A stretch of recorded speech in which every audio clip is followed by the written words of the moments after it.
വിശുദ്ധ ലൂക്കായുടെ സുവിശേഷം 11-ാം അധ്യായത്തിൽ 54 വചനങ്ങളുണ്ട്.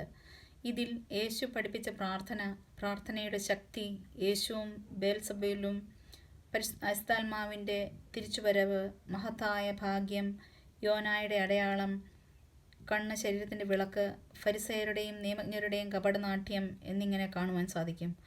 13-ാം വചനത്തിൽ യേശു നമ്മോട് പറയുന്നു, മക്കൾക്ക് നല്ല ദാനങ്ങൾ നൽകുവാൻ ദുഷ്ടരായ നിങ്ങൾക്ക് അറിയാമെങ്കിൽ സ്വർഗസ്ഥനായ പിതാവ് തന്നോട് ചോദിക്കുന്നവർക്ക് എത്രയധികമായി പരിശുദ്ധാത്മാവിനെ നൽകുകയില്ല. നമ്മൾ നിരന്തരം പരിശുദ്ധാത്മാവിൽ നിറഞ്ഞവരാകുവാൻ വേണ്ടി പ്രാർത്ഥിച്ചുകൊണ്ടിരിക്കണം.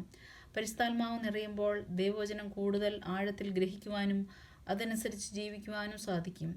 ദൈവവചനം കേട്ട് അത് പാലിക്കുന്നവരാണ് കൂടുതൽ ഭാഗ്യവാന്മാരെന്ന് 28-ാം വചനത്തിൽ ഈശോ നമ്മളെ ഓർമ്മപ്പെടുത്തുന്നു.